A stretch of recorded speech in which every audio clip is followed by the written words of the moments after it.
আজকে আমরা ২টা ল্যাব রিপোর্ট ছিল। সো আমরা ফার্স্টে ২টা ল্যাব রিপোর্ট রিভিউ করি। দেখি মিড টার্মের পরে ল্যাব রিপোর্টের কি অবস্থা। সো ৮ নম্বর থেকে আগে শুরু করি, যেটা আগে হয়েছিল।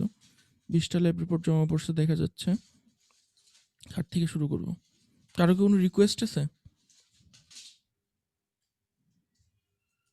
জোজো স্যার শাকিলেরটা আগে স্যার দেখি। ৮ নাম্বার রিপোর্টটা কি স্যার মাইক্রোফোনের রিপোর্টটা ওইটা? না, ৮ নম্বরটা হলো কি যে মিডের আগে আমরা একটা করছিলাম। আপনার যদি মনে থেকে থাকে, অপ-অ্যাম্পের উপরে। সিম্পল অপ-অ্যাম্পের একটা অ্যাম্প্লিফিকেশন জি স্যার, সার্কিট। অপ অ্যাম্প ইনভার্টিং নন ইনভার্টিং এর করা হয়েছে। হ্যাঁ, ঠিক বলছেন। সো স্যার আমরা স্যার মিস্টেক হ্যাঁ, করে স্যার আমি মাইক্রোফোনটা দিয়ে দিয়েছি স্যার। সমস্যা স্যার নেই। এটা কি আপনি পরে দেওয়া যাবে স্যার? হ্যাঁ, সামনের উইকে দিয়ে দেন, সমস্যা নেই। আপনি কি মাইক্রোফোনেরটা কমপ্লিট করছেন? জি স্যার। ঠিক আছে, কোনো সমস্যা নেই। আপনি তাহলে ৮ নম্বরটা সামনের উইকে দিয়ে দিন। আচ্ছা, তাহলে আমরা কোথায় ল্যাব রিপোর্টটা রাখলাম? এই তো ল্যাব রিপোর্ট। শাকিলের ল্যাব রিপোর্ট দেখা যাচ্ছে। Study of operation amplifier as কি করছে এটা? আমরা কি এটা করছিলাম? স্যার এইটাই দেওয়া হয়েছে স্যার ৮ নম্বরে স্যার। স্যার এটাই করানো হয়েছে স্যার।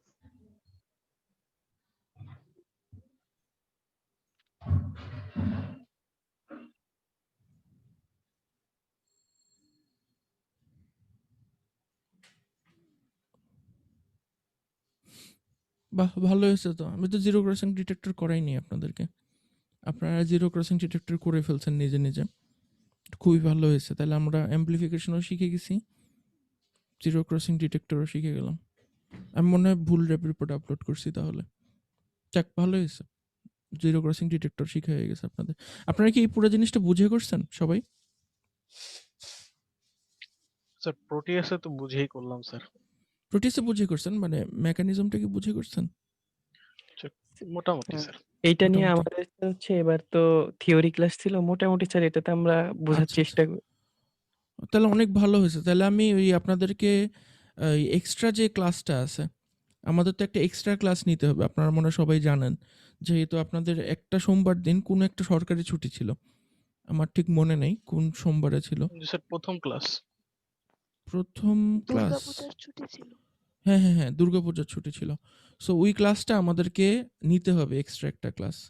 সো আমরা একটা এক্সট্রা ক্লাস এমন নিব, আমি চিন্তা করছিলাম যেটার মধ্যে একটা ওই প্রেজেন্টেশন করব আরকি আমরা।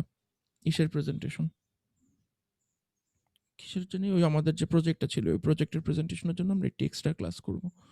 সো আপনারা ওই এক্সট্রা ক্লাসের দিন ওই অপ-অ্যাম্পের যে ল্যাব রিপোর্টটা, অ্যাম্প্লিফিকেশন সার্কিট, ওইটা একটু কষ্ট করে জমা দিয়ে দেন। তাহলে আমরা ওইটাকেও দেখাই দিতে পারবো যে ওইটা কমপ্লিট করছি আমরা।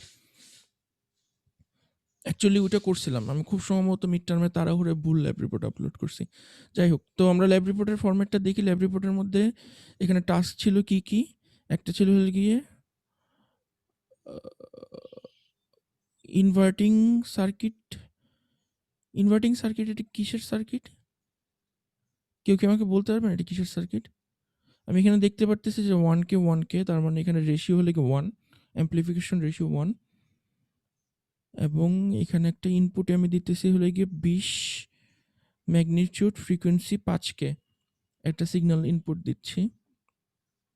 এখান থেকে ইনপুটটা মনিটর করতেছি অসিলোস্কোপে, আউটপুটটা মনিটর করতেছি অসিলোস্কোপে।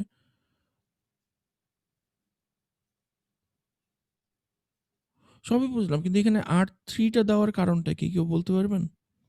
এই যে R3 গ্রাউন্ড থেকে একটা 1K। ও আচ্ছা, বুঝতে পারছি। আউটপুটটাকে মানে গ্রাউন্ডের সাপেক্ষে মেজার করতেছে ভোল্টেজ লেভেলটা এই ইসের অ্যাক্রসে, এই রেজিস্ট্যান্সের অ্যাক্রসে। ঠিক আছে, ছবি আঁকানোটা একটু কনফিউজিং হয়েছে। ঠিক আছে, টাস্ক 1 ঠিক আছে। টাস্ক 2, এখানে আপনারা কি ডিটেক্ট করছেন? 20। স্যার এখানে ইনভার্টিং পিনের ইয়েটা চেক করছে, নিচেরটা হচ্ছে হ্যাঁ, নন তার ইনভার্টিং। মানে এখানে কি হবে? একটা ফেজ শিফট হবে আউটপুটে। ইনভার্টিং, হ্যাঁ ফেজ শিফট হয়েছে। এখানে যেখানে পিক, এখানে ড্রপ হয়েছে সেটার। সো ইনভার্টিং হয়েছে এটা, ঠিক আছে। আর আমার উদ্দেশ্য ছিল হলে কি আমি একটা জিরো কি কি ডিটেক্ট করবো এখানে? ভোল্টেজ ডিটেক্ট করবো না জিরো ক্রসিং ডিটেক্টর বানাইছেন প্রথম সার্কিটটা? এটা কি জিরো ক্রসিং ডিটেক্টর? এই যে যে সার্কিটটা আমি দেখতেছি এখন, এটা জিরো ক্রসিং ডিটেক্টর স্যার। তার মানে যখনই 0 ক্রস করবে তখন ওই ওই সাইডের চেঞ্জ যেই বায়াসিং ভোল্টেজ ওটা দেখাবে। জি স্যার, চেঞ্জ হয়ে বায়াসিং যাবে স্যার। ভোল্টেজ আপনার ছিল হলো 10, তাহলে আমার প্রতি ঘরে আসছে হলো গিয়ে এখানে 5 করে, আমার যাবে হলো গিয়ে 2 ঘর, 1 2, হ্যাঁ ঠিক আছে। তাহলে এটা একটা জিরো ক্রসিং ডিটেক্টর। এরপরেরটা কি বলছে? টাস্ক 2 কি ছিল? স্যার এটা নন নন ইনভার্টিং এর হচ্ছে জিরো ইয়ে ডিটেক্ট করার জন্য। নন ইনভার্টিং জিরো ক্রসিং ডিটেক্টর বানাইতে বলছে, কিন্তু এটার আউটপুট এরকম আসছে কেন? স্যার এটাতে হচ্ছে এই ওয়েভটা দেওয়াতে সাইনোসয়েডাল ওয়েভ দেওয়ার কারণে এমন চলে আসছে স্যার। আমরা তো হচ্ছে অপ এম্পে 3 ধরনের সিগন্যাল দিতে পারি। যদি হচ্ছে অ্যাঙ্গুলার দেওয়া যায় তাহলে আগেরটার মতোই থাকতো স্যার। কিন্তু আমি এখানে ডিটেক্ট করার সময় হচ্ছে সাইনোসয়েডাল হয়ে গেছে স্যার। এটার পেছনের কারণটা কি? আমি কয়েকবার ট্রাই আমি মোটেই চেঞ্জ করতে পারলাম না। ৩ ধরনের সিগন্যাল দেওয়ার জন্য ওয়েভ হচ্ছে ৩ ধরনের দেখা যায় স্যার আউটপুটের সময়।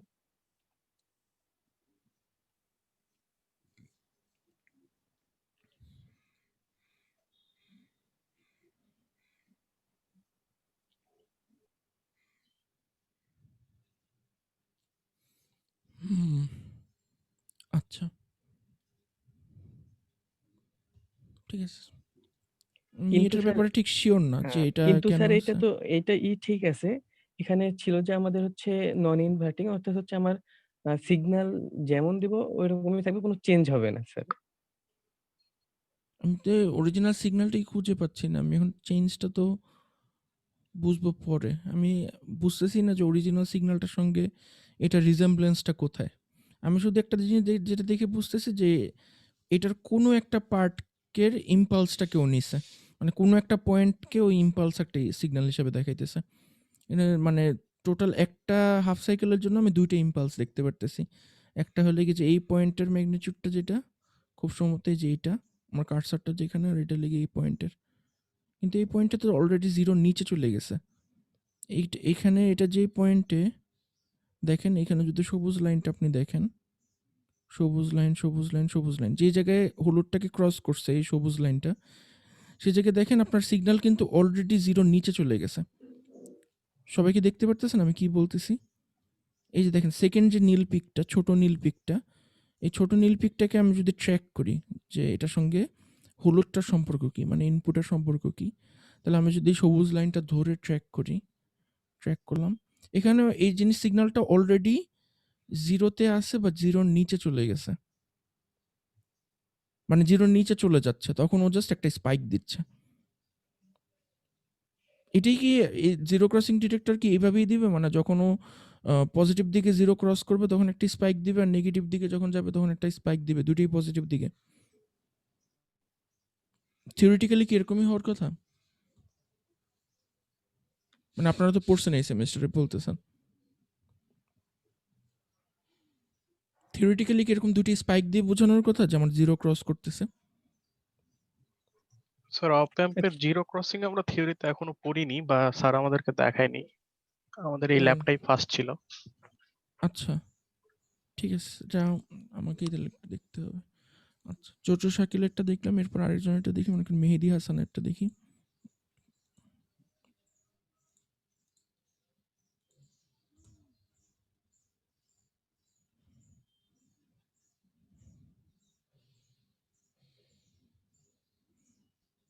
এ তো ঠিক আছে।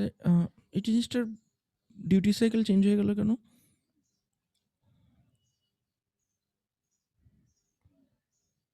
আছে নাকি মেহেদি হাসান? উনি কার গ্রুপে, কত নম্বর গ্রুপে? স্যার 2 নাম্বার গ্রুপে, নাইমের গ্রুপে।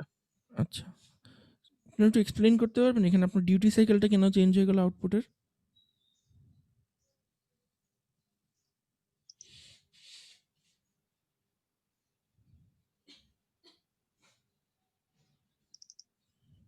মানে আমি যতদূর জানি যে ও এটা নন ইনভার্টিং। আচ্ছা আচ্ছা, প্রথমে উনি নন ইনভার্টিং করছে, উনি পজিটিভ সাইডে ইনপুট দিছে,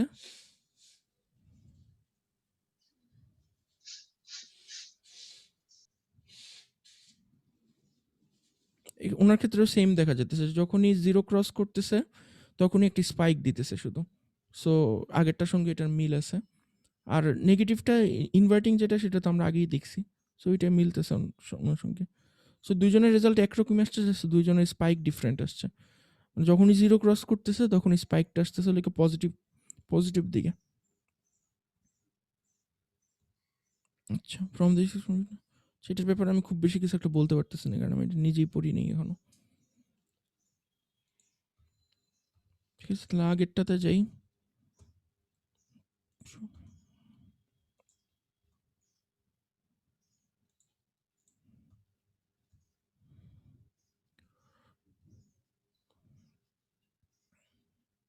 আব্দুল্লাহ আল আরাফাত পিজিটির ল্যাব রিপোর্টটা দিয়েছেন, পুরোটা ঠিক আছে। এরপরে যেই চার্টটা দেওয়া ছিল, চার্টটা কি ফিল করা নাকি আনফিল্ড অবস্থায় জমা হয়েছে? স্যার ফিল করা স্যার, নিজে স্যার ফিল করছি স্যার। ও নিচে ফিল করছেন আবার? জি আচ্ছা, স্যার। ও হ্যাঁ ঠিক আছে। টোটাল চার্ট কয়টা ছিল আমাদের? 3টা ছিল না? 3টা স্যার। একটা স্যার কারেন্টের স্যার বুঝতেছি না স্যার, কারেন্টেরটা স্যার, যে কারেন্ট ফিক্স করা থাকে স্যার ওইটা, ভিজিটির স্যার। কারেন্ট ফিক্স করে দিতে পারেন নাই? স্যার ওইটা আমরাও পারি নাই স্যার, 1 নাম্বার গ্রুপ স্যার। আপনারা তাহলে একটা কারেন্ট সোর্স ইউজ করতেন। স্যার বিজিটিতে যে হচ্ছে বেস কারেন্টটা কিভাবে নিয়ে আসবো স্যার, এটাই বুঝতে পারি নাই স্যার। ওইখানে তো ইনপুটে দিয়ে দিয়েছিলেন 0, তারপর হচ্ছে 12, এই 20 ভোল্ট এভাবে দিয়ে দিয়েছিলেন স্যার। হুম। তো এই যে বিজিটির যে ইটা ছিল স্যার, ইনপুটে হচ্ছে বেস কারেন্টটা ছিল, এটা কিভাবে নিব এটাই ঠিক করতে পারি নাই স্যার। আপনি যে এটার কথা বলতেছেন না, জি স্যার। এখানে তো ভিসিই ফিক্সড করা ছিল, তাই না? আর আপনাকে বলছিল যে আইবিটা ফিক্সড রাখতে, এত ভোল্টেজ দিয়ে আইসি মেজার করতে। আমরা ওই গত ক্লাসের আপনার ভিডিওটা যদি মনে করেন, এই ক্লাসটার, ওখানে আমরা দেখছিলাম না যে কিভাবে একটা অ্যামিটার ইউজ করে আমরা এই কারেন্টটাকে ফিক্স করতে পারি? মনে আছে? একটা রেজিস্টরের একটা অ্যামিটার ইউজ করে ওই যে 3-4 বার যে আমি ভ্যালু চেঞ্জ করলাম, ভ্যালু চেঞ্জ করে একটা পর্যায়ে গিয়ে আমি 20 মাইক্রো অ্যাম্পিয়ার পাইলাম। ভিডিওটা দেখছিলেন? ভিডিওটা দেখেছি স্যার, কিন্তু হয়তোবা তাহলে কোনো টেনে দিয়েছি, ওখানে গ্যাপ পড়ে গিয়েছে স্যার। মানে এটা সিম্পল প্রিন্সিপালটা হলো কি, আমরা মনে করেন ল্যাবে যদি আপনি এক্সপেরিমেন্টটা করতেন, মনে করেন আপনি এখন ল্যাবে আছেন এবং আপনাকে বলছে যে আপনার আইবি 20 মাইক্রো অ্যাম্পিয়ার থাকা লাগবে। মানে আপনার এই যে বেস এই জাংশনটা দিয়ে এখান থেকে আপনার 20 মাইক্রো অ্যাম্পিয়ার কারেন্ট যাইতে হবে। তো এটা এনশিওর করার, আপনি মনে করেন ল্যাব সেট আপে এটা এনশিওর করার একমাত্র উপায় কি? মানে আমি যদি আপনাকে এখন জিজ্ঞেস করি, আপনি একমাত্র উপায় হিসাবে কি বলতে পারবেন? স্যার কারেন্ট সোর্স ইউজ করতে হবে। ল্যাবে কারেন্ট সোর্স কোনটা ইউজ করবেন আপনি? আপনি তো ল্যাবের মোটামুটি সব ইকুইপমেন্ট সম্পর্কে জানেন। কোনটাকে আপনি কারেন্ট সোর্স হিসেবে ইউজ করবেন?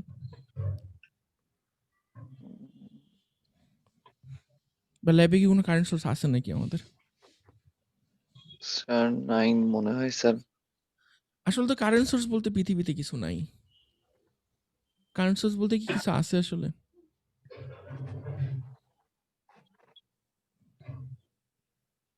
চিন্তা করে দেখেন তো, আপনারা ডেইলি লাইফে কখনো কোনো কারেন্ট সোর্স এনকাউন্টার করেন নাকি? কারেন্ট সোর্স বানানো যায়, আপনারা কনস্ট্যান্ট কারেন্ট সোর্স বানানো যায়। অনেক ধরনের সার্কিটরি আছে। আপনারা যদি যে ইসের বইটা যদি পড়েন, হলুদ রঙের একটা ইলেকট্রনিক্সের বই আছে না, ছোট ইন্ডিয়ান একটা লেখকের, ভিকে মেহতা নাকি জানি নাম, ওই বইটা যদি পড়েন ওইখানে দেখবেন যে কনস্ট্যান্ট কারেন্ট সোর্সের ডিজাইন আছে। মানে আপনি যদি বলেন যে এত কারেন্ট যাবে, লোড যতই হোক এত কারেন্টই যাবে, তো ওরকম কনস্ট্যান্ট কারেন্ট সোর্স আপনার মসফেট দিয়ে বানানো যায়। কিন্তু আমরা তো ডেইলি লাইফে কখনো কারেন্ট সোর্স পাই না, সবসময় আমরা পাই ভোল্টেজ সোর্স। ব্যাটারি বলেন, এসি পাওয়ার সাপ্লাই বলেন, জেনারেটর বলেন, সব কিছু কী করে? ভোল্টেজ ডিফারেন্স ক্রিয়েট করে এবং সেটার কারণে কারেন্ট প্রবাহিত হয়। তো ল্যাবে আমাদের ভোল্টেজ সোর্স যদি থাকে, ডিসি সোর্স যেটাকে বলি আমরা, এটা দিয়ে আপনি আইবি কিভাবে ফিক্সড রাখবেন? কি মাথায় আছে? স্যার ভোল্টেজ সোর্স আনারিতে রেজিস্টর ইউজ করতে হবে। ভোল্টেজ সোর্সের প্যারালালে না স্যার, ভোল্টেজ সোর্স একটা দিয়ে সে একটা সিরিজে রেজিস্টর, হ্যাঁ একটা রেজিস্টর দিলাম, তাহলে সিরিজে ওইখানে দিলেন, অবজার্ভ তারপরে করব, ওখানে অবজার্ভ অবজার্ভ করব যে করবেন যে আসলে কত কারেন্ট কত যাচ্ছে, তাই না? অ্যাম্পিয়ার যাচ্ছে। তো জি স্যার। কিভাবে করতে পারি আমরা এই জিনিসটা? দুইভাবে করতে পারি। একটা হলো কি রেজিস্টরের অ্যাক্রসে আমরা একটা ভোল্টমিটার লাগাইতে পারি, লাগায়ে ভোল্টেজটা মেজার করে রেজিস্ট্যান্সটা দিয়ে ভাগ করে আমরা বলতে পারি যে এত কারেন্ট যাচ্ছে। এটা হলো কি একটা উপায়। আরেকটা উপায় কি আছে? স্যার একটা রেজিস্ট্যান্সটার সঙ্গে স্যার সিরিজে একটা একটা এমিটার অ্যামিটার ইউজ লাগাইতে করতে পারি স্যার। হ্যাঁ, একটা অ্যামিটার ইউজ করি তো আমরা কারেন্টটা সেট করতে পারি, তাই না? মানে যখনই আমার ডিজায়ার্ড কারেন্টটা আসবে তখনই আমার ভোল্টেজটাকে আমি ওই জায়গায় রাখবো, ঠিক আছে? আমি ভোল্টেজটা আর বাড়াবো না। কারেন্ট কন্ট্রোল করা তো আমাদের মানে প্রাইমারি লেভেলে এই একটাই উপায় আছে, যেটা হলো কি রেজিস্ট্যান্স ইউজ করে আমরা কারেন্টটাকে রেগুলেট করতে পারি। রেজিস্ট্যান্স তো জেনারেলি কারেন্ট রেগুলেশনের জন্য ইউজ করা হয়। সো ওইটাই মনে হয় খুব সম্ভবত, আমার যতদূর মনে পড়ে আমি ল্যাবের ক্লাসে ওইটাই দেখেছিলাম, যে এখানে একটা রেজিস্ট্যান্স বসে এখানে অবজার্ভ করা যে কত কারেন্ট যাচ্ছে, এবং যখনই আপনি 20 মাইক্রোএম্পিয়ার বা 40 মাইক্রোএম্পিয়ার পাবেন ওই পর্যায়ে গিয়ে আপনার ভোল্টেজটাকে ফিক্সড রাখতে, ফিক্সড রেখে আপনি সবগুলো রিডিং নিলেন, নেওয়ার পরে আবার ভোল্টেজটা চেঞ্জ করলেন, চেঞ্জ করার ফলে এখানে আইবিটা আবার চেঞ্জ হয়ে যাবে, তারপর পুরো জিনিসটা রিডিং আবার নেবেন। আমি কি বুঝাইতে পারছি? জি স্যার। আচ্ছা, ঠিক আছে। তারপরে হলে গিয়ে আপনারা মসফেটের এটা করছেন, মসফেটের এটার কার্ভ নেই কোনো, আইভি ক্যারেক্টারিস্টিক্স নেই মসফেটের? না স্যার, ন্যাপ ম্যানুয়ালে দেওয়া নাই স্যার। কিসের ভ্যালু দেওয়া নেই বুঝিনি। স্যার ম্যানুয়ালে দেওয়া নাই স্যার, কার্ভটা স্যার। এই যে ভিএসএস থাকবে হলে গিয়ে এক্স অ্যাক্সিসে আর আইডি থাকবে হলে গিয়ে ওয়াই অ্যাক্সিসে, ভিএসএস আর আইডি। মানে আইভি ক্যারেক্টারিস্টিক্স মানে তো আমি বলছিলাম যে যে কোনো আই আপনি যদি ওয়াই অ্যাক্সিসে বসায় দেন আর ভিটাকে যদি এক্স অ্যাক্সিসে বসায় দেন তাহলে ওইটা আপনার আইভি ক্যারেক্টারিস্টিক্স। আচ্ছা, স্যার আরেকজনের ল্যাব, হ্যাঁ বলুন। মসফেটেরটা করা হয় নাই স্যার, আইভি ক্যারেক্টারিস্টিকটা শুধু স্যার ফেটেরটা, বিজেটিরটা করছি। আচ্ছা, আপনাদের কি দুইটা ল্যাব রিপোর্ট হয়ে যত বেশি চাপ হয়ে গেছে? না স্যার সেরকম না, কিন্তু স্যার ওই যে প্রথমে একটু ওই যে ইয়াতেই বিজেটিতে একটু ঝামেলা হয়েছিল তো, যার আচ্ছা, কারণে স্যার একটু করতে সমস্যা হয়েছে।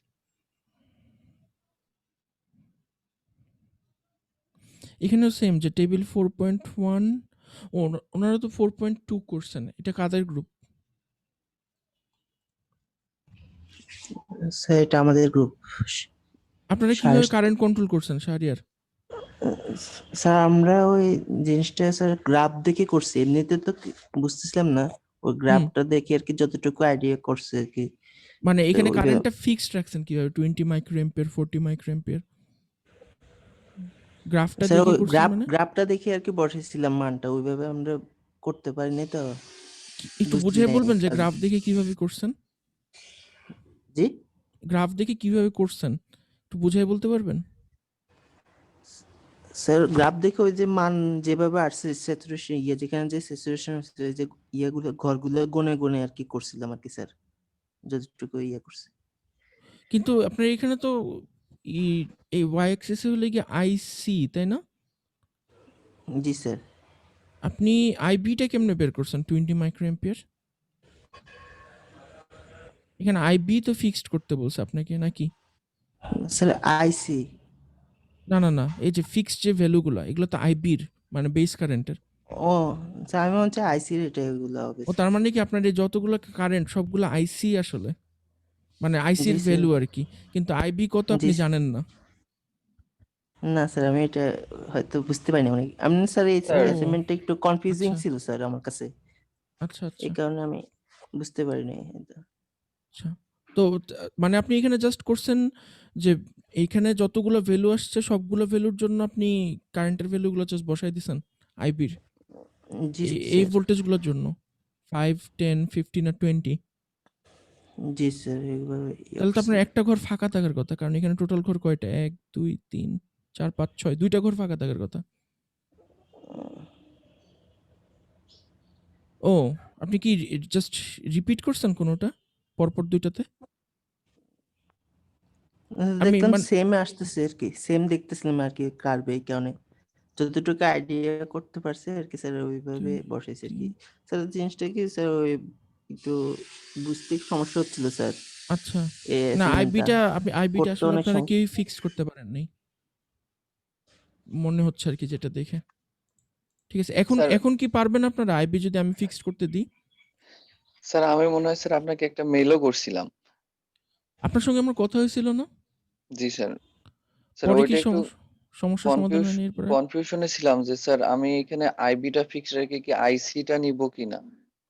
স্যার ওইটা হ্যাঁ, আইবিটা ঠিকমতো ফিক্সড বুঝতে করে পারি নাই। আইসিটা নিবেন। কারণ এখানে তো বলাই আছে যে এই যতগুলা ঘরের মান সবগুলো আসলে আইসির মান। আর জি স্যার। আইবিটাকে আমার ফিক্সড রাখতে বলা হইতেছে। যেমন এখানে আপনার ভোল্টেজকে ফিক্সড রাখা হইতেছে। এখানে কিন্তু আপনার কোনো কনফিউশন হয় নাই। এখানে সবাই আপনারা বুঝছেন না যে ভিসি আমাকে 5 রাখতে হবে, মান নিতে হবে। জি 10 স্যার। রাখতে হবে, মান নিতে হবে। এখানে কিন্তু একদম সেম জিনিসটাই বলছে, জাস্ট ভোল্টেজের জায়গায় বলছে কারেন্ট। সো আমাদেরকে এখন কারেন্টকে রেগুলেট করতে হবে। আগে যেমন ভোল্টেজকে রেগুলেট করতে পারছি, কারণ এখানে একটা ব্যাটারি ইউজ করছেন আপনারা এবং ব্যাটারিটার মধ্যে ডাবল ক্লিক করলে আপনারা ভোল্টেজের ভ্যালু চেঞ্জ করতে পারছেন। কিন্তু কারেন্টের জন্য এরকম কোনো স্ট্রেট ফরওয়ার্ড মেকানিজম নাই। সো ওইখানে আপনাকে একটা রেজিস্ট্যান্স ইউজ করে এই জিনিসটাকে রেগুলেট করতে হবে।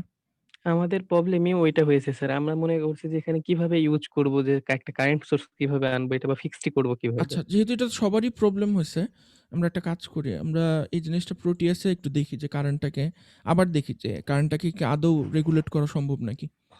জিনিসটা আমরা একটু চেক করে আসি, চলেন।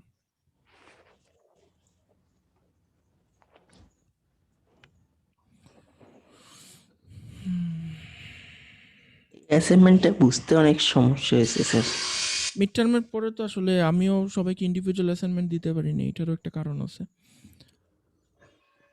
এক দুইটা ল্যাব রিপোর্ট একটু ভুল হইলে কিছু যায় আসে না, কোনো সমস্যা নেই।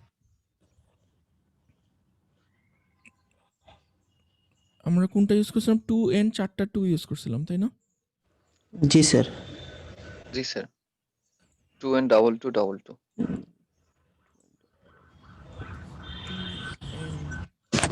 222।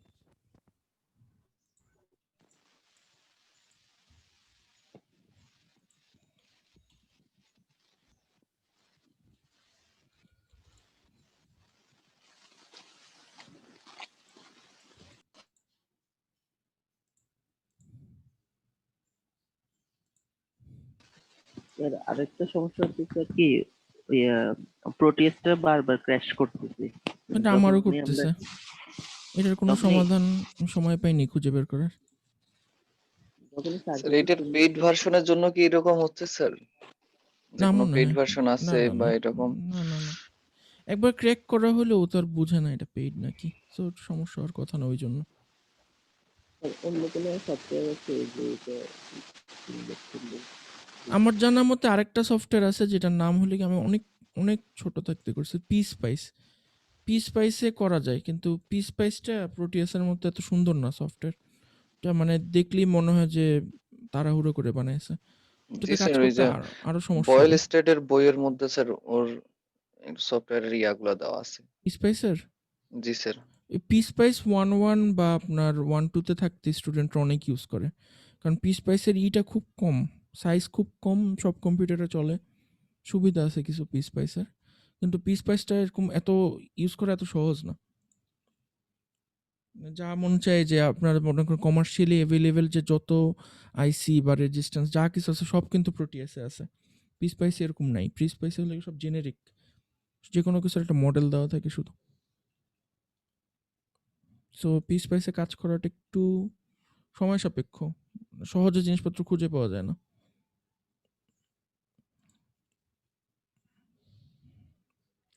কোনো একটা প্রবলেম যে সমাধান করব, সেই প্রবলেমটা সমাধান করার জন্য সময় লাগে, সময়টাই পাওয়া যায় না এখানে কোনো।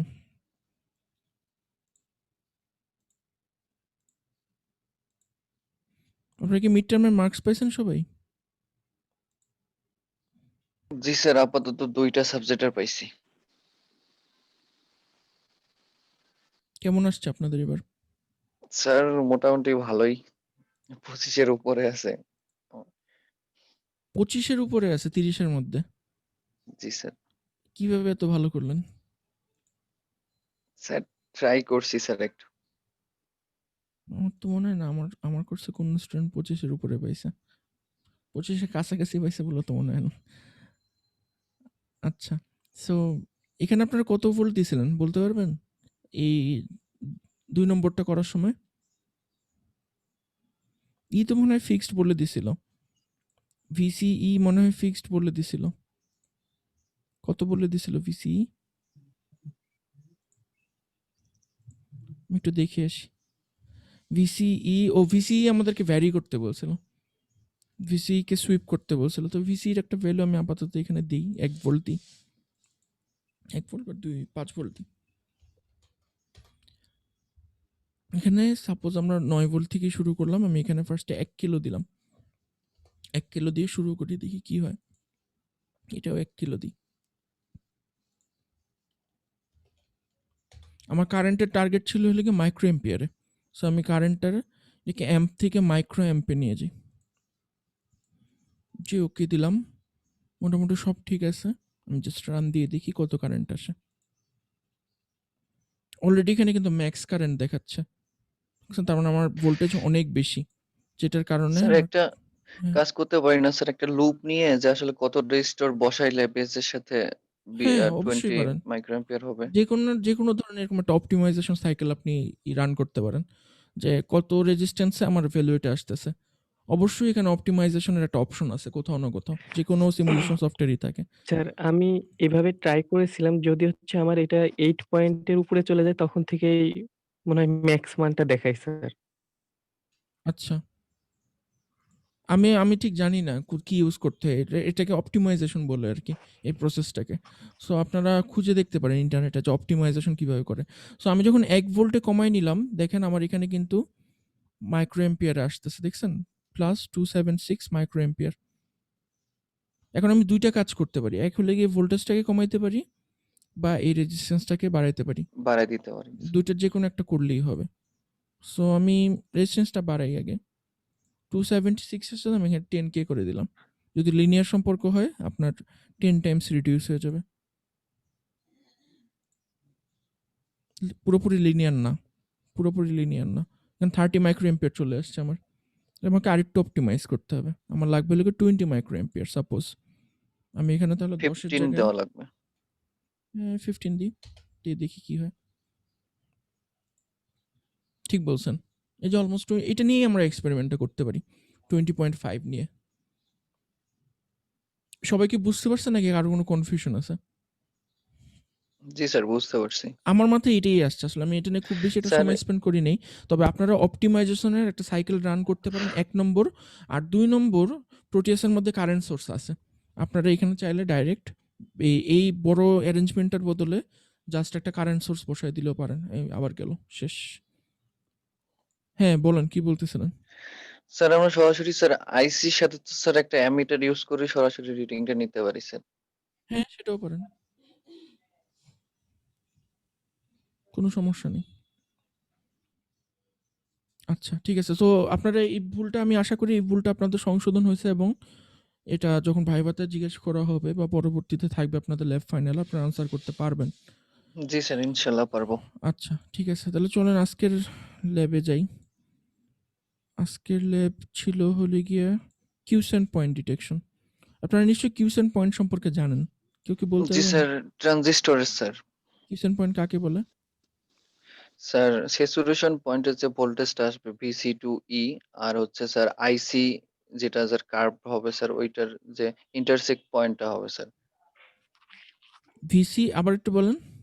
স্যার বিবি যার যেটা দেই, মানে স্যাচুরেশন থাকা অবস্থায় হুম, যেটা পাবো, মানে স্যাচুরেশন থাকা অবস্থায় তো ভিসি টু জিরো থাকা অবস্থায় যে কারেন্টটা পাবো আইসিটা, ওইটা যদি ওয়াই এক্সিসে বসাই আর হচ্ছে আর বিবি যেটা এক্স এক্সিসে যদি বসাই, তাহলে স্যার একটা ইন্টারসেক্ট পয়েন্ট পাওয়া যাবে স্যার হুম। বিবি এর মধ্যে, ওইটা এটা হবে দিয়ে স্যার কি কোশেন্ট বোঝায়? পয়েন্ট। কিউসেন্ট পয়েন্টটা কি রিপ্রেজেন্ট করে? স্যার অপারেটিং পয়েন্ট রিপ্রেজেন্ট করবে স্যার। মানে মানে এটার ডা- ফিজিক্যাল সিগনিফিকেন্সটা কি? কি বোঝায় এটা দিয়ে? কখন স্যার ওইটা মানে স্যাচুরেশন পয়েন্টে থাকতেছে, কাট অফ পয়েন্টে থাকতেছে। হ্যাঁ, ঠিক বলছেন। কখন মানে আপনার ট্রানজিস্টরটা বেসিক্যালি আমরা যখন কোনো জায়গায় কিউসেন্ট পয়েন্ট সিলেক্ট করি, কিউসেন্ট পয়েন্ট সিলেক্ট করার আপনারা নিশ্চয়ই কোর্স থেকে অলরেডি জানছেন যে একটা রুল অফ থাম্ব আছে।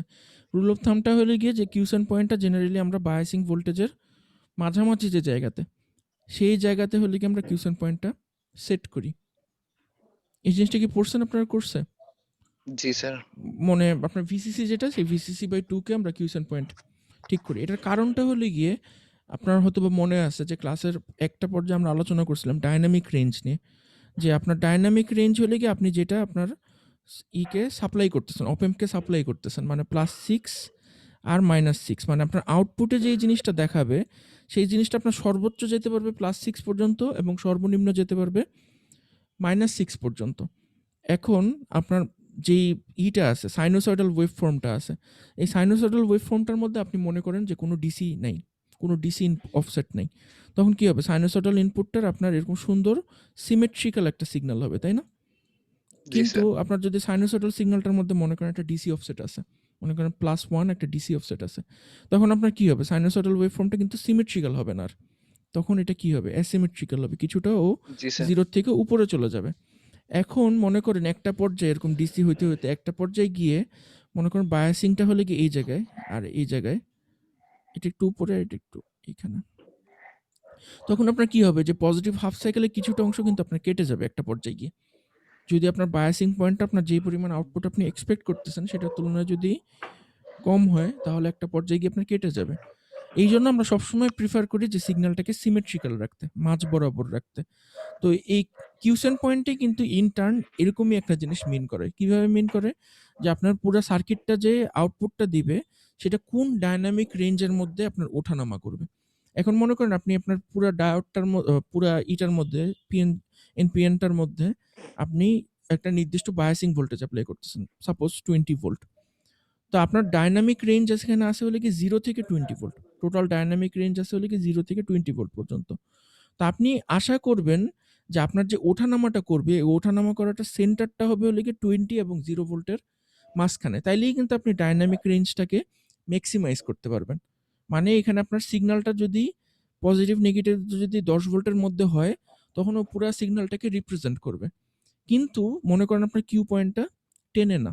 কিউ পয়েন্টটা 10 এ না হয়ে আমরা মনে করলাম কিউ পয়েন্টটা 8 এ। কিউ পয়েন্টটা 8 এ। তাহলে এখন সমস্যাটা কি হবে? যে একটু আগে আমি যেই সিগন্যালটা আঁকলাম, এই সিগন্যালটাকে আমাকে এখন 2 ভোল্ট নিচে ওঠানামা করবে। মানে সিগন্যালটা হবে হলো গিয়ে মনে করেন এরকম। তাহলে এখানে কি হবে? যে 0 থেকে নিচের যে অংশটুকু চলে যাচ্ছে 2 ভোল্ট, এই অংশটুকু কিন্তু আপনার আউটপুটে আর রিপ্রেজেন্টেড হবে না। কেন হবে না? কারণ আপনার ডায়নামিক রেঞ্জ হলো গিয়ে 0 থেকে 20। কিন্তু যেই মুহূর্তে আপনার সিগন্যালটা 0 এর নিচে চলে যাবে, ওর তো কোনো রেফারেন্স নেই এটাকে দেখানোর জন্য। স্যার তখন এটা কাট এখানে করে জাস্ট দিবে। ক্লিপ করা অবস্থায় দেখাবে। এইজন্যই কিউসেন্ট পয়েন্টটাকে মানে অপারেটিং পয়েন্টটাকে আমরা ঠিক ডায়নামিক রেঞ্জের মাঝামাঝি অবস্থায় রাখার চেষ্টা করি, যাতে পুরা সিগন্যালটাকেই ও রিপ্রেজেন্ট করে। মানে ফিজিক্যাল সিগনিফিকেন্স হলো গিয়ে এটাই। থিওরিটিক্যাল অনেক কিছু আছে হয়তো, কিন্তু ফিজিক্যাল সিগনিফিকেন্স হলো গিয়ে কিউ পয়েন্টের এটাই, যে আমরা যাতে ডায়নামিক রেঞ্জটাকে ম্যাক্সিমাইজ করতে পারি। সবসময় আমরা চেষ্টা করি যে কোনো একটা সিস্টেমের ডায়নামিক রেঞ্জকে ম্যাক্সিমাইজ করার জন্য, কারণ ডায়নামিক রেঞ্জ সবসময় লিমিটেড থাকে। আপনি ক্যামেরা দিয়ে মনে করেন ছবি তুলতেছেন বা এই স্পিকার দিয়ে সাউন্ড শুনতেছেন বা মাইক্রোফোন দিয়ে সাউন্ড রেকর্ড করতেছেন, সব কিছুরই কিন্তু একটা নির্দিষ্ট ডায়নামিক রেঞ্জ আছে এবং ডায়নামিক রেঞ্জটা বেশিরভাগ ক্ষেত্রে খুব লিমিটেড হয়। ক্যামেরার ক্ষেত্রেও খুব লিমিটেড হয়, মাইক্রোফোনে যে কথা বলতেছেন এটার ক্ষেত্রেও খুবই লিমিটেড হয়। এজন্য ডায়নামিক রেঞ্জকে আমাদের ম্যাক্সিমাইজ করতে হয়। আচ্ছা, সো কিউ পয়েন্টের এটা বুঝলাম। কিউ পয়েন্টের এটা করার জন্য, ইমপ্লিমেন্ট করার জন্য আমাদের বেশ কয়েকটা সার্কিটের কনফিগারেশন জানতে হবে। সার্কিটের কনফিগারেশন আমরা গত ক্লাসে একটা দেখছি, সেটা হলো গিয়ে common fixed emitter mode. Bias. Common emitter mode. Common emitter মোডের মধ্যে আমরা দেখছি যে ইমিটারটা আপনার বেসে আপনি যে ভোল্টেজটা অ্যাপ্লাই করতেছেন এবং ইমিটার কালেক্টরে আপনি যে ভোল্টেজটা অ্যাপ্লাই করতেছেন সেটা কমন যে গ্রাউন্ড সেটা ইমিটারের সঙ্গে কানেক্টেড থাকে। কানেক্ট করা। কিন্তু এটা বাদেও আরেকটা স্কিম আছে। এই স্কিমটা হলো গিয়ে এইটা, এই যে আপনার ভুল সেলফ, সেলফ এটাকে বায়াস। বলা হলো self bias circuit. Self bias সার্কিটের ক্ষেত্রে কি হয় যে আপনি ভোল্টেজটা একটাই দেন, কিন্তু এই ভোল্টেজটা বিভিন্নভাবে ডিভাইড হয়ে আপনার বেসকেও কারেন্ট দেয় এবং আপনার এমিটার কালেক্টর জাংশনকেও বায়াসড অবস্থায় রাখে। মানে আমার বেসে একটা কারেন্ট দিতে হবে আর কালেক্টর এমিটারকে বায়াস করতে হবে। সো আপনি একটা ভোল্টেজ দিয়েই আপনি এই দুইটা কাজ করতে পারেন। কারণ আপনি যদি এখানে 20 ভোল্ট দেন, আপনার R2 আর R1 এর কম্বিনেশনের উপর ডিপেন্ড করবে যে আপনার বেস কতটুকু ভোল্টেজ পাবে। সেটার উপর ডিপেন্ড করবে যে আপনার IB কতটুকু হবে। আর আপনার CE এর মধ্যে তো আপনার 20 ভোল্টের একটা আছেই। অ্যাকচুয়ালি 20 ভোল্ট না, CE এর মধ্যে কিন্তু 20 ভোল্টের ডিফারেন্স নেই।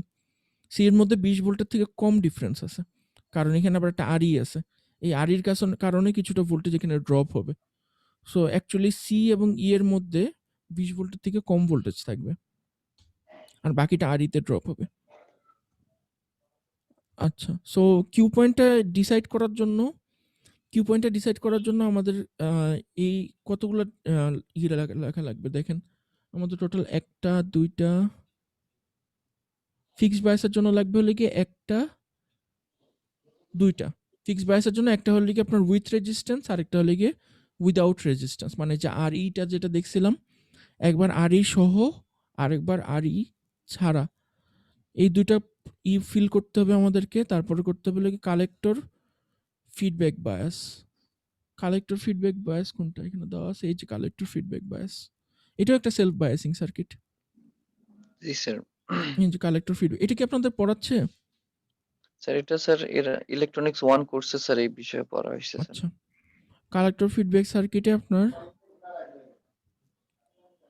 এটার সাথে এটার পার্থক্যটা কি?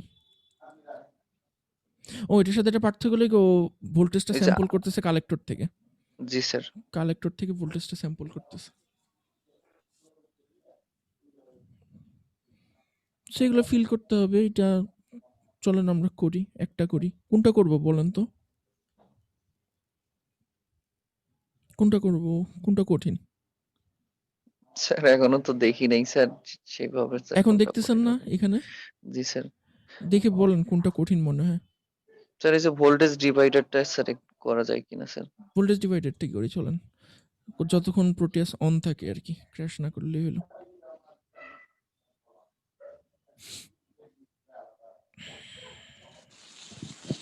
স্যার যদি দুইটা থেকে একটা একটা করে করে দেখাইতেন তাহলে। হ্যাঁ ঠিক আছে, দুইটা না, অ্যাকচুয়ালি আপনার তো টোটাল চারটা কনফিগারেশন, কিন্তু মানে প্লট একটাই, চার্ট একটাই, কিন্তু চারটা ডিফারেন্ট কনফিগারেশন থেকে আমাদের ডেটা নিতে হবে।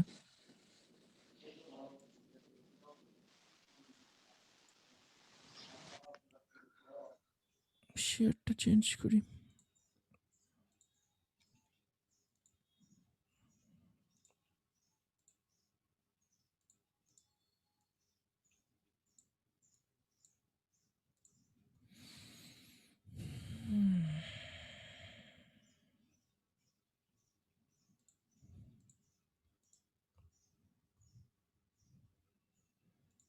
এখানে সেম আপনার 2N2222 নিলাম, তাড়াতাড়ি সেভ করে রাখি, যে কোনো সময় চলে যেতে পারে। আপনারা কি আমি যে লিঙ্কটা দিছি এই লিঙ্কটা বাদে অন্য কোথাও থেকে কি কখনো ডাউনলোড করছেন প্রোটিয়াস?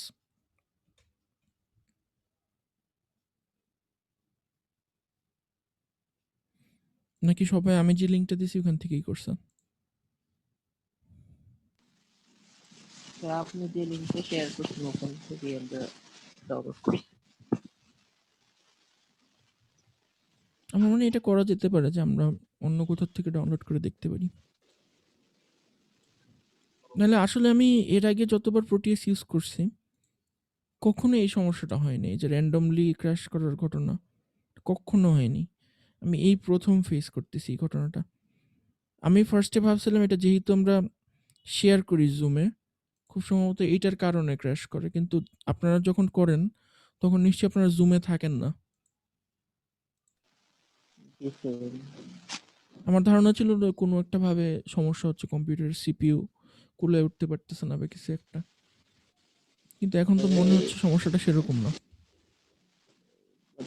গত এই যেটা করতে যে এতবার ক্র্যাশ করতে স্যার মাঝে মধ্যে বিরক্ত লাগছে। কারণ একটা পিসিবি ডিজাইন করতে আপনার ঘন্টার পর ঘন্টা সময় লাগে, 3-4 ঘন্টা কম্পিউটারের সামনে টানা বসে থাকতে হয়। তো কারো যদি এরকম র্যান্ডমলি ক্র্যাশ করে, এরকম তো কখনো পিসিবি ডিজাইন করা শেষ করা যাবে না। সো আমার মনে হয় না এই সমস্যাটা আপনার প্রোটিয়াসের, আমার মনে হয় এই সমস্যাটা যে ক্র্যাক করছে বা এই সফটওয়্যারটার ভার্সনটার।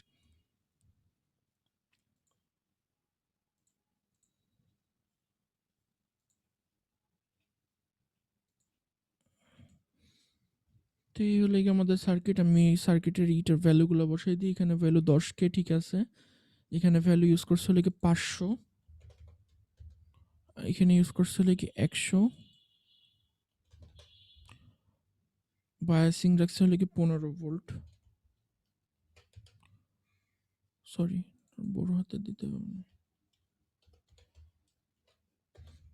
আর আপনার এটা কি ভ্যারিয়েবল রাখছে 500K থেকে, 500K এর একটা পট ইউজ করছে আর কি। সো আমরা আপাতত 500 দিয়েই শুরু করি, দিয়ে ওকে করলাম। আমাদের যে ভোল্টেজ ডিভাইডারের প্লট ইটা আছে, চার্টটা আছে, এখানে কি কি বের করতে বলছে? ভিসিই রাখতে বলছে হলো কি আমাদেরকে 7.5 ভোল্ট, 15 না, রাখতে বলছে হলো কি 7.5 ভোল্ট। দাঁড়ান, আমি যদি এখানে 15 দিই তাহলে তো এখানে আমার ভোল্টেজ অলরেডি কমেই যাবে, ভিসিইতে ভোল্টেজ কমে যাবে। আমি একটা কাজ করি, আমি ভিসিইতে একটা ইউজ করি, ভোল্টমিটার ইউজ করি, করে দেখি যে কত ভোল্টেজ থাকতেছে, তারপরে অ্যাকশন নেওয়া যাবে। এখানে একটা ভোল্টমিটার ইউজ করি, ডিসি ভোল্টমিটার।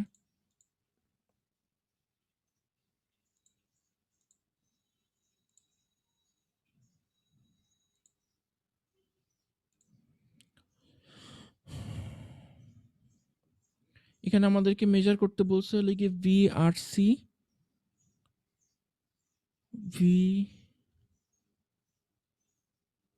ভিআরসি, হ্যাঁ ভিআরসি কোনটা? স্যার এটা কি ওই কালেকশন? কালেক্টরের। এটার ভোল্টেজ মেজার করতে বলছে, আইসি বের করতে বলছে, ভিআরসি বাই আরসি। আইবি মেজার করতে বলছে, তার মানে এখানে আমাদেরকে একটা এমিটার লাগাইতে হবে। তাহলে এই জায়গায় আমরা একটা এমিটার লাগাই, ডিসি এমিটার বসাই দিই এখানে একটা। কত সহজ, ঠিক আছে। আপনারা কি কেউ করবেন ল্যাবে গিয়ে এটা টেস্ট? কারো স্যার কি ইচ্ছা ল্যাবে আছে? স্যার প্র্যাকটিক্যালি স্যার একটু মনে হয় একটু কষ্টকর হবে স্যার, প্রোডিয়াসে তো খুব সহজেই করা যায়। কষ্টকর মানে জান বের হয়ে যাবে একদম, আমার যেটা দেখে মনে হইতেছে। জি স্যার, আমরা তো প্রোডিয়াসে খুব সহজেই করি স্যার, যেটা ইচ্ছা হইতেছে ওইটাই। আমি যে পরিমাণ মানে ভোল্টেজ আর কারেন্টের মেজারমেন্ট দেখতেছি, ল্যাবে করতে গেলে জান বের হয়ে যাবে একদম।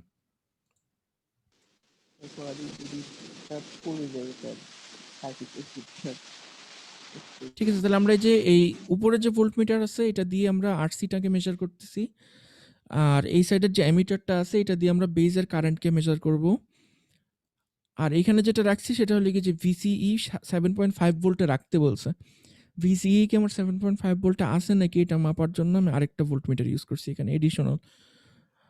তো এটাকে আমরা নিয়ে যাই অ্যাম্পিয়ারের জায়গায়, ফার্স্টে মিলি অ্যাম্পিয়ারে নিয়ে যাই। নিয়ে যাওয়ার পরে সার্কিটটা আমি রান করি, দেখি কি হয়। এটা আপাতত বড় করে দিই। ফার্স্ট আমরা রান করি একবার, সব ঠিক আছে? হ্যাঁ ঠিক আছে। 15 ভোল্টের পুরোটাই এখানে ড্রপ করতেছে। 15 ভোল্টের পুরোটা ড্রপ করার কারণ কি এখানে? ওখানে ড্রপ করার মানে তো স্যার আইসি ইকুয়াল টু 0। হ্যাঁ ঠিক বলছেন, মানে এখানে কোনো ড্রপ হইতেছে না, না আরটুর স্যার, এখানে কোনো ড্রপ হইতেছে না।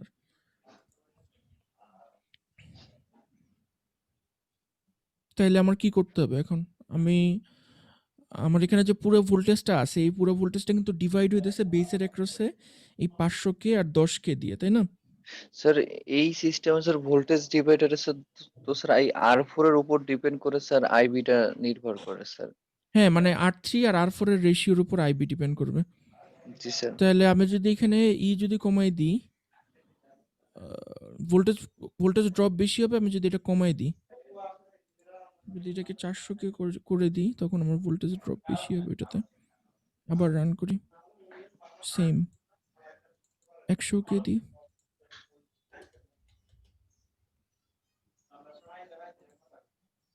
হ্যাঁ এখন ঠিক আছে। এখন হচ্ছে আচ্ছা এখন ঠিক আছে। আমাদের এখানে তাহলে এটাকে আনতে হবে হলে গিয়ে 7.5 ভোল্টে, তাই না? 7.5 ভোল্টে আনার জন্য আমরা আরেকটু চেঞ্জ করি এখানে। 100K ফার্স্ট আমরা 90তে নিয়ে যাই, দেখি কি হয়। 11.6 50K নিলে মনে হয় স্যার 50K কাছাকাছি নেই। চলে যাবে। কি হয়? 7.5 বাহ! আপনার ইনটিউশন তো খুবই ভালো। একদম রাইট অন। 7.5 ঠিক আছে? তাহলে এখন 7.5 এ আনলাম। 7.5 এ আনার পরে আমাদেরকে জাস্ট এই সবগুলোর মেজারমেন্টের রেকর্ড নিতে হবে। রেকর্ড নেওয়া তো খুবই সহজ। সহজ কারণ কি? কারণ আমার আইবিটা এখানে ডাইরেক্টলি চলেই আসছে। আর কোনো ঝামেলা করা লাগবে না। এটাকে মাইক্রো অ্যাম্পে নিয়ে রান করলে এই যে আমরা এখানে 63 মাইক্রো অ্যাম্পের এখানে পেয়ে গেলাম। আর এই আরসির অ্যাক্রসে আমরা 6.2 ভোল্ট পাচ্ছি। তো এটাকে আপনার 500 দিয়ে ভাগ করলে যত থাকবে এটা আমার আইসি। তো আমি এখানে আইসি পেয়ে গেলাম, আইবি জানি। আর এটাকে 7.5 এ সেট করার পরে এখন আমরা জাস্ট এখানে গিয়ে কি করব? বেটার মানটা বের করব। বেটা মানে কি? IC divided by IB. আই ঠিক আছে? জি জি স্যার। সিমিলারলি আপনার fixed bias with emitter resistance, collector feedback bias, voltage divider bias তো আমরা করলামই। এই সবগুলো আপনারা করতে পারবেন। কারণ প্রত্যেকটারই কিন্তু একটা জিনিস খেয়াল করেন, এক আপনার ডেটা টেবিল যেটা, টেবিল এক, টেবিলে কোনো চেঞ্জ নেই। সবার টেবিল এক, জাস্ট মানগুলাকে আপনারা ডিফারেন্ট জায়গায় বসাবেন। আর এখানে আরেকটা জিনিস খেয়াল করবেন, সেটা হলো কি আমরা সবসময় যেটা ইউজ করি 2N2222, এখানে কিন্তু এর সঙ্গে একটা এডিশনাল বিজিটি আছে। ঠিক বিজিটি না মসফেট? এখানে না, এটা আরেকটা বিজিটি আছে, সেটা হলো কি এনপিএনই, এটা হলো কি Q2N3904। আমি একটু এটার পার্টটা দেখে আসি, এটার রহস্যটা কি 3904 এর। 2N3904 আছে এখানে। Silicon NPN, low power, high frequency, 350 milliwatt, 150 degree centigrade. এটার সঙ্গে এটার পার্থক্য কি? 350 আর 150, জাস্ট ইটা বেশি, এটার পাওয়ার চলে গেল, পাওয়ার রেটিংটা বেশি, 2222 পাওয়ার রেটিংটা বেশি।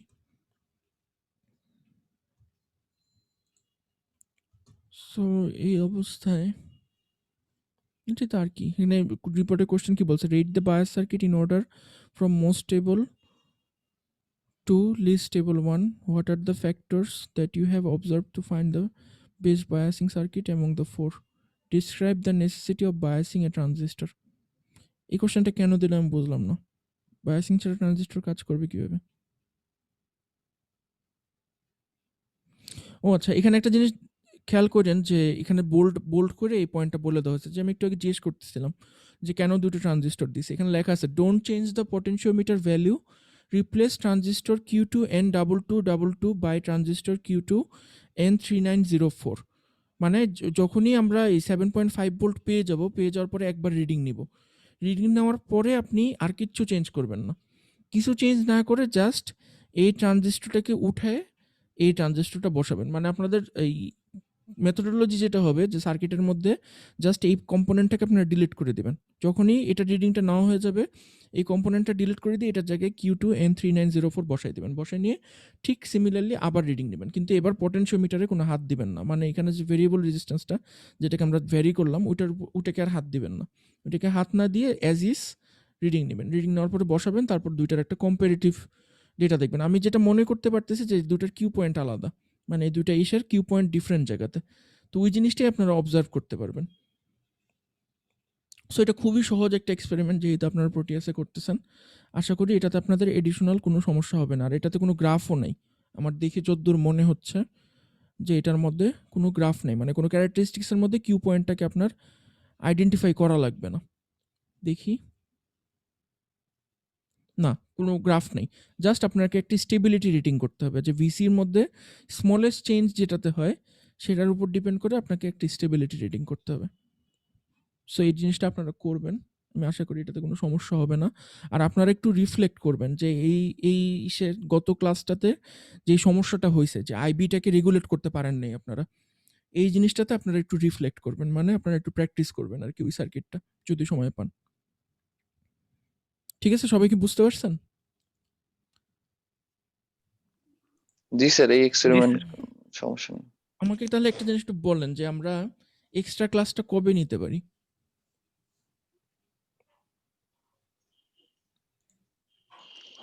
স্যার এক্সট্রা ক্লাস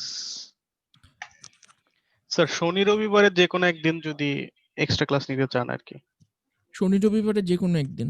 জি স্যার। সেটা তাহলে সামনের উইকে হবে না। সামনের উইকে ট্রিপল ইডের অত্যন্ত লোড। সামনের মানে উইকের স্যার পরের উইকে। অফ ডেতে স্যার নিলেই সুবিধা হয়। আপনাদের অফ ডে তো ৩ টা, তাই না? শুক্র, শনি, রবি। জি স্যার। আমি রবিবার দিনই প্রেফার করব না। ওটা রবিবার দিন হলে আমার জন্য একটু সুবিধা হয়। তাহলে রবিবার দিন আমরা মানে নেক্সট রবিবারের পরের রবিবার আমরা প্রজেক্ট দেখবো আর প্রজেক্টের প্রেজেন্টেশন নেব, ঠিক আছে? সো আমি প্রজেক্টটা আজকে খুব চেষ্টা করব যে আমি আজকের মধ্যে আপনাদের প্রজেক্টটার স্পেসিফিকেশন আপলোড করে দেওয়ার জন্য। যারা করছেন ওদেরকে থ্যাংক ইউ। আমি একজনেরটা দেখছি অলরেডি। আমার কিছু কোশ্চেন আছে ওইটা নিয়ে। আমি চেষ্টা করব ফিডব্যাক দেওয়ার। সো আপনারা অ্যাজ আর্লি অ্যাজ পসিবল আপনাদের সার্কিটটা জমা দিয়ে দিলেন। মানে ওখানে আপনি মাল্টিপল ফাইল জমা দিতে পারবেন। ওই প্রজেক্টের যে ফোল্ডারটা আমি দিব ওটার মধ্যে আপনারা মাল্টিপল ফাইল জমা দিতে পারবেন। মানে একই সঙ্গে আপনি জমা দিলেন, একটা প্রোটিয়াসের ফাইল জমা দিলেন, আপনার একটা ছোট একটা রিপোর্ট জমা দিলেন, আর পরবর্তীতে আপনারা যখন পিপিটি দেখাবেন তখন পিপিটিটা জমা দিবেন। সো একটা অ্যাসাইনমেন্টের মধ্যে আপনারা মাল্টিপল ফাইল জমা দিতে পারবেন যখন একসাথে জমা দিবেন তখন। সো আপনারা সব কিছুই জমা দিন, মানে সব সাপোর্টিং ইনফরমেশন জমা দিন। আর আরেকটা জিনিস যেটা বললি যে আপনাদের কিন্তু ফিল্টার লাগবে একটা, যে কোনো একটা অ্যাম্প্লিফিকেশন সার্কিটই ফিল্টারের প্রয়োজন হয়। কারণ একটা অ্যাম্প্লিফিকেশন সার্কিট সব ফ্রিকোয়েন্সিকেই অ্যাম্প্লিফাই করবে, কিন্তু আপনার প্রয়োজনীয় ফ্রিকোয়েন্সি বাদ দিয়ে বাকি ফ্রিকোয়েন্সিগুলোকে কিন্তু আপনার রিমুভ করতে হবে। সো আপনাকে জানতে হবে যে আমাদের যে আমরা যে কথা বলি, আমাদের ভয়েসের ফ্রিকোয়েন্সি কত থেকে কত রেঞ্জের মধ্যে ভ্যারি করে। আপনি যদি যে কোনো ফুরিয়ার ট্রান্সফরমেশনই করেন গলার আওয়াজকে, তখনই কিন্তু আপনি খুব সহজেই দেখতে পারবেন যে কত থেকে কত ফ্রিকোয়েন্সির মধ্যে আপনার গলার টোনটা ভ্যারি করতেছে। সো এটা আপনি ইন্টারনেটে সার্চ করে খুব সহজেই দেখে নিতে পারবেন যে মানুষের গলার ভয়েস কত থেকে কত ফ্রিকোয়েন্সিতে ভ্যারি করে। স্যার 20 থেকে 20 কিলো হার্টজ। 20 থেকে 20 কিলোহার্টজ আমরা থিওরিটিক্যালি শুনতে পারি, মানে সব জায়গায় লেখা আছে যে আমরা শুনতে পারি, কিন্তু আসলে কিন্তু কেউই 20 থেকে 20 কিলোহার্টজ শুনতে পারি না। আমার এক্সপিরিয়েন্স থেকে গুরুত্বপূর্ণ ফ্রিকোয়েন্সি আপনার এক্সিস্ট করে, মানে যেটা একদম না হইলেই না, সেটা এক্সিস্ট করে হলে গিয়ে 70 থেকে 12 কিলোহার্টজের মধ্যে। 70 থেকে 12 কিলোহার্টজ বা কেউ বলে 70 থেকে 15 কিলোহার্টজ, এর মধ্যেই জেনারেলি ভ্যারি করে। এবং সবগুলো ফ্রিকোয়েন্সি আবার সমানভাবে গুরুত্বপূর্ণ না। যেমন মনে করেন সবচেয়ে গুরুত্বপূর্ণ ফ্রিকোয়েন্সি কোনটা? আমাদের পুরো কথার মধ্যে সবচেয়ে গুরুত্বপূর্ণ ফ্রিকোয়েন্সি কোন কোন রেঞ্জে?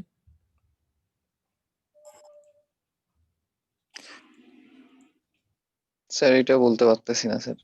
যে ফ্রিকোয়েন্সিতে আপনি কানে শুনেন, যে ফ্রিকোয়েন্সিতে মানে আমরা কথা বলি, আমাদের ভোকাল স্যার যে কর্ডটা 20 আছে, থেকে মানুষের জন্য তো স্যার হচ্ছে 20 থেকে 20 হার্টজের মধ্যে হচ্ছে শ্রবণ শক্তি। এটা তো শ্রবণ শক্তি, কিন্তু আপনি যে গলা দিয়ে কথা বলতেছেন, আপনি কি 20 হার্টজের ফ্রিকোয়েন্সি উৎপন্ন করতে পারবেন? পারবেন না। আপনারা গানের মধ্যে যে লো ফ্রিকোয়েন্সি শুনেন, মানে বেস যেটা শুনেন, দুম দুম দুম দুম করে শব্দ হয়, জি স্যার। আপনারা কি গলা দিয়ে কখনো এই শব্দটা তৈরি করতে পারবেন? পারবেন না। আমরা লো ফ্রিকোয়েন্সি সাউন্ড তৈরি করতে পারি না। এটার সায়েন্টিফিক ব্যাকগ্রাউন্ড যদি আপনারা জানেন তাহলে দেখতে পারবেন যে মানুষের এই ভোকাল যে কর্ডটা, এই ভোকাল কর্ডটার যে সাউন্ড ফ্রিকোয়েন্সিটা কিভাবে আপনার ডেভেলপ করছে। বুঝতে পারছেন? এটার মানে অনেক ইভোলিউশনারি অনেক ব্যাকগ্রাউন্ড আছে। যেমন এই যে লো ফ্রিকোয়েন্সি হাই ফ্রিকোয়েন্সির যখন সাউন্ড হয়, মানে চিকন যখন সাউন্ড হয়, হাই ফ্রিকোয়েন্সি সাউন্ডে আপনার মেয়েদের ঘুম ভেঙে যায়, কিন্তু ছেলেদের ঘুম ভাঙে না। এটার অনেক সুন্দর সুন্দর এক্সপেরিমেন্ট আছে। এটার ইভোলিউশনারি ব্যাকগ্রাউন্ড হলে গিয়ে ওই গুহাতে মানুষজন যখন আগে থাকতো, তখন যেসব বাচ্চাদের গলার আওয়াজে মানে চিৎকারে মাদের ঘুম ভাঙতো, ওই বাচ্চারাই পরবর্তীতে বেঁচে থাকছে আর কি। আর বিপদের সময় বাচ্চাদের গলার আওয়াজে যেসব মার ঘুম ভাঙে নেই, ওদের বাচ্চারা আর বড় হয়নি, মানে আর বাঁচতে পারে নাই আর কি। এই জন্য মানে ইভলিউশনটা এভাবেই হয়েছে যেন বাচ্চাদের গলার আওয়াজে আপনাদের মাদের ঘুম ভেঙে যায়। মানে হাই ফ্রিকোয়েন্সিতে মাদের কানের মানে মেয়েদের কানের সেন্সিটিভিটি বেশি থাকে, কিন্তু ওই আওয়াজে আবার ছেলেদের ঘুম ভাঙে না, কম ভাঙে আর কি। সো আমাদের গলার ইটাও এমনভাবে ডিজাইন হয়েছে, মানে ভোকাল কর্ডটা, যেন এটার আওয়াজটা আপনার মানে মানুষের কান, মানুষের ভোকাল কর্ডের আওয়াজ খুব ভালোভাবে যাতে ধরতে পারে, এইভাবেই দুইটার মধ্যে হয়েছে। তো এটার মধ্যে যে mid mid mid mid frequency যেটাকে বলে আপনার 3 কিলোহার্টজ, 4 কিলোহার্টজ, 2 কিলোহার্টজ, 2 থেকে 5 কিলোহার্টজের মধ্যে, এই জায়গাটাতেই হলে কি আপনার কানের সেন্সিটিভিটি সবচেয়ে বেশি। মানে কারণ এটাই আমার ভোকাল কর্ডের সাউন্ড, মানে মানুষের গলার আওয়াজের সাউন্ড।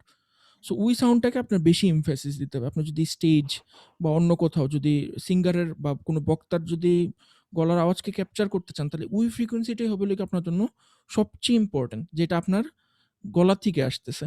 সো আপনাদেরকে একটু গুগল করে জানতে হবে যে গলার থেকে আমাদের যে ফ্রিকোয়েন্সিটা বের হয় সেটার রেঞ্জ কত। কানে শোনার রেঞ্জ হলে গিয়ে আপনার 70 থেকে 12 কিলোহার্টজ এর মধ্যে। মানে কানে আমরা বয়স যত বাড়তে থাকে তত কিন্তু আমাদের লো ফ্রিকোয়েন্সি শোনার এবং অত্যন্ত হাই ফ্রিকোয়েন্সি শোনার ক্ষমতা হ্রাস পায়। সো মোটামুটি একটা 24-25 বছর বয়সের মানুষ কত থেকে কত তো শুনতে পারে, এটা যদি আপনি দেখেন দেখবেন যে এটা 70 থেকে 12 কিলোহার্টজ এর মধ্যে ভ্যারি করে। কিন্তু আমাদের গলা থেকে যে সাউন্ডটা উৎপন্ন হয় এই সাউন্ডটা কিন্তু আপনার 70 থেকে 12 কিলোহার্টজ রেঞ্জটা কভার করে না। এটা কোন রেঞ্জটা কভার করে এটা আপনাদেরকে বের করতে হবে। সবাই কি বুঝতে পারছেন?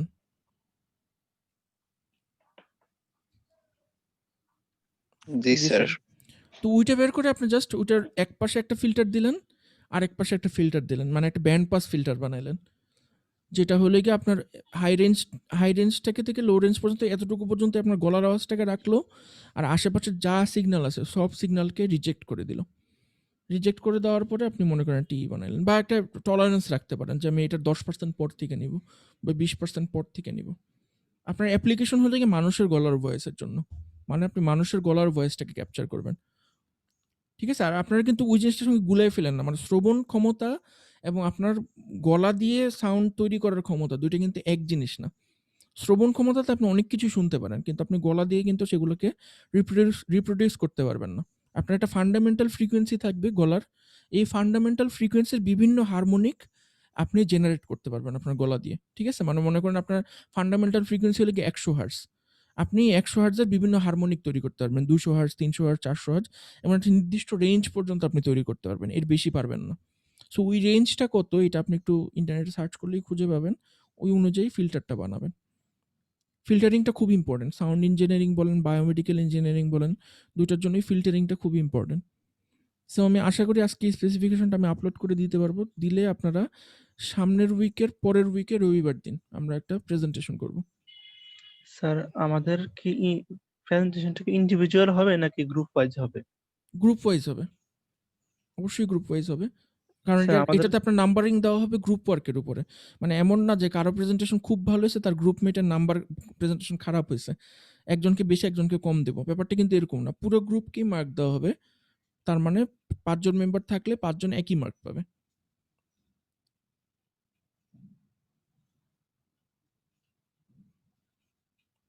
আর কিছু বলতে চাইছিলেন? না স্যার। আচ্ছা, কারণ কি ওই আমরা যখন ওবিতে মানে আপনারা তো ডে ব্যাচের স্টুডেন্ট, ওই সিওপিও যখন ম্যাপিং করি তখন আপনাদের এই প্রজেক্টটা থাকে হলে গিয়ে আপনার গ্রুপ ওয়ার্ক হিসাবে, মানে একটা ইঞ্জিনিয়ার সেই গ্রুপে কত ভালোভাবে কাজ করতে পারে ওইটার জন্য যে আপনার লার্নিং আউটকাম সেইটাতে হলে গিয়ে এই ইসের মার্কটা দেওয়া হয়, প্রেজেন্টেশনের মার্কটা দেওয়া হয়। মানে এটা বোঝার জন্য যে এই স্টুডেন্টটা একটা গ্রুপ এনভায়রনমেন্টে কত ভালোভাবে মানায় নিতে পারে, এই জন্যই পুরো মার্কটা গ্রুপে দেওয়া হবে। স্যার আমাদের ওই প্রজেক্ট কি স্যার স্যার তাহলে একটা প্লেটে অ্যাসাইনমেন্ট হচ্ছে আর একটা প্রেজেন্টেশন পাওয়ার পয়েন্ট করতে হবে না স্যার? জি আর স্যার প্রজেক্ট কি আলাদা প্রোটিয়াসে করে তারপরে ওইটার উপরে স্লাইড বানাইতে হবে হ্যাঁ, নাকি আবার ওই যেভাবে আমরা স্যার জমা দিই? প্রজেক্টটা জি স্যার। প্রোটিয়াসে বানায় ওই ফাইলটা জমা দিবেন। ঠিক আছে? প্রোটিয়াসের জি ফাইলটা স্যার। জমা দিবেন। জি এটা স্যার। হলো গিয়ে একটা আপনার এভিডেন্স যে আপনি কাজটা করছেন। এরপর আপনি কি করবেন, ওইটার স্ক্রিনশট নিবেন, যে সার্কিটটা আপনি করছেন ওটার স্ক্রিনশট নিয়ে একটা ওয়ার্ড ফাইল খুলবেন মাইক্রোসফট ওয়ার্ডে। ফাইল খোলার পরে ওই স্ক্রিনশটটা বসাবেন। বসায়ে আপনি আমাকে বলবেন যে আপনার কি যে ল্যাব রিপোর্টটা দেখছেন না, যে এই ল্যাব রিপোর্টটা করার জন্য আপনার এই কম্পোনেন্টগুলো লাগবে।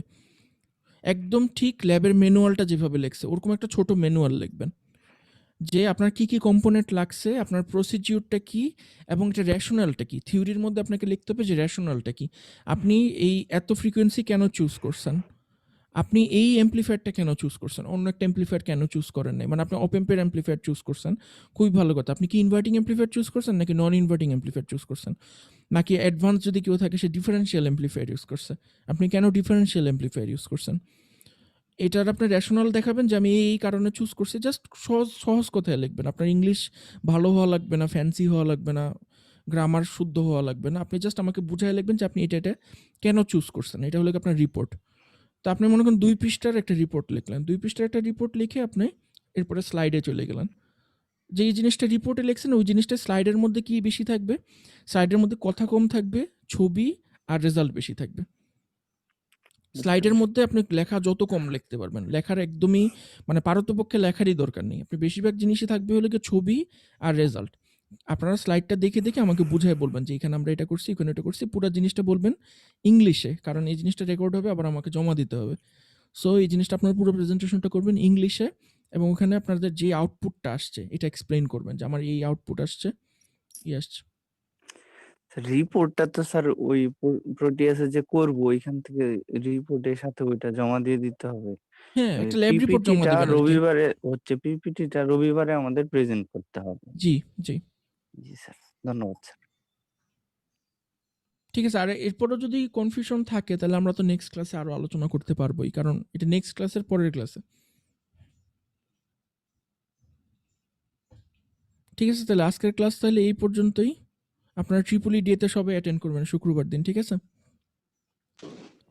জি স্যার। জি স্যার, ইনশাল্লাহ। শুক্রবার দিন টাইমটা টাইমটা হলে কি সারাদিনই, সারাদিন মানে আপনারা সবাই কি ট্রিপলি ক্লাব বা আমাদের যে পেজটা আছে ফেসবুকে সেটার সঙ্গে কি সবাই লাইক দেওয়া আছে? জি স্যার, সবারই আছে তো মনে ওখানে হয়। অলরেডি শিডিউল আপলোড হয়ে গেছে, আপনারা যদি এখন ঢুকেন এখনই দেখতে পারবেন। একটা ওয়েবসাইট দেওয়া আছে, ওই ওয়েবসাইটে গেলে পুরো দিনের শিডিউল দেওয়া আছে এখানে। ঠিক আছে, তাহলে আমি মিটিংটা এখানে এন্ড করলাম। ভালো থাকেন আপনারা। স্যার হ্যাঁ, একটা বিষয় স্যার, এই যে আমাদের যে ল্যাবের যে প্রেজেন্টটা, এটা কি স্যার জুম থেকে নেওয়া হয় নাকি আমরা এই যে যেটা চ্যাট বক্সে দিই এটা? চ্যাট বক্সেরটা নেই। স্যার আমরা তো স্যার চ্যাট বক্সেরটা স্যার আমরা আইডি দেই নাই অনেকেই স্যার। আমরা তো চিন্তা করছি জুম থেকেই নেই। আপনারা চ্যাট বক্সে আমি তো দেখি যে প্রতিদিনই 18টা 19টা করে আইডি দেওয়া হয়, এর মধ্যে আপনার আইডি নেই? না স্যার, আমি অন্তত দেই নাই কয়েকটা। আমি মনে করছিলাম যে স্যার হয়তোবা জুম থেকে সরাসরি নেওয়া কোনটা হয়। কোনটা দেন না আমাকে একটু করেন আপনি, তাহলে মেল করে দেন আমাকে। আমি তো একটাও দেই নাই। একরকম ইনস্ট্রাকশন তো সেই জন্য স্যার সবাই কয়েকজন এমন মিস্টেক হয়ে যায় না স্যার। না, চ্যাটে এত পরে আমি আর জুম থেকে বের করি নেই, এই জন্য আমি ভাবছি যে আপনারা সবাই হয়তো এখানেই দেন। আচ্ছা, আজকে কি সবাই দিছেন? আচ্ছা, দিচ্ছি। ঠিক আছে, তাহলে আমি স্যার একটু কে জানি প্রবলেম। বললেন আপনি এর আগে দেন নাই? স্যার আমি স্যার আপনার নাম কি? নাইম নাইম সরকার। সরকার। জি স্যার, মাত্র এটা দিলাম। Sir Naim sir regular class করে, ও সবগুলো ক্লাসে এটা প্রেজেন্ট করে। জুমের ওটাতে ঢুকলেই দেখতে পারবো, সমস্যা নেই। স্যার আমি গোলাম চেক করে মোস্তফা নেব। স্যার, আমিও দিই নাই। আপনিও দেন নাই? জি আচ্ছা, স্যার। স্যার ঠিক আছে। আমাদের প্রবলেমটা হয় হচ্ছে অনেক টিচার স্যার বলে এই যে চ্যাট বক্স আইডি দেয়া লাগবে না, ওই যে হ্যাঁ, আমরা যে জুম প্রেজেন্ট থেকে থাকি নেওয়া জুম যায়। থেকে নিয়ে নেয়, তারপরে ওই যে কিন্তু এই যে ব্যাপারটা কি হয়, মানে আমিও এটাই করতাম গত সেমেস্টার। ব্যাপারটা কি হয়, আমি ক্লাস যখনই শুরু করি বুঝছেন, মনে করেন ক্লাস শুরু করলাম, এখন শুরু করা মাত্রই দেখি আইডি আসা শুরু করে। বুঝতে পারছেন, মানে কিছু কিছু স্টুডেন্ট থাকে একদম ক্লাস শুরু হওয়ার সাথে সাথে আইডি দেওয়া শুরু করে। তো আইডি এখান থেকে নেওয়াটা সবাই দিয়ে দেয়। আমি ভাবছি যে এই জন্য মনে হয় আপনাদের ক্লাসে সবাই এইভাবেই করেন। যেমন আজকেও ক্লাস শুরু করার সময় দেখলাম যে একজন আইডি দিয়ে দিছে। আমি ভাবছি হয়তো আপনারা সবাই জানেন এই জিনিসটা, এই জন্য আমি আর বলিনি আলাদা করে। আমিও আগে গত সেমিস্টারে জুম থেকে নিতাম, কিন্তু জুমে একটা প্রবলেম হয় কি, মাঝে মাঝে আপনার পুরা ক্লাসের কোনো রেকর্ড জুমে থাকে না, হঠাৎ করে উধাও হয়ে যায়। এটা সরকারি সার্ভার তো, মানে একদম সবকিছু ঠিক মতো আসে না। মনে করেন পুরো একটা ক্লাসের রেকর্ড মিসিং হয়ে যায় তখন ওখান থেকে। তো আমার মনে হয় চ্যাটে নেওয়াটাই সেফার। জুমে আমি গত সেমিস্টারে নিয়ে বেশ ভোগান্তির শিকার হয়েছে, এরকম পুরো ক্লাস উধাও হয়ে যাওয়ার পরে। তো আপনারা এই পরের থেকে চ্যাটেই দিয়েন, ঠিক আছে? জি স্যার। আচ্ছা, ঠিক আছে, আমি এখন এন্ড করে দিলাম তাহলে। জি স্যার।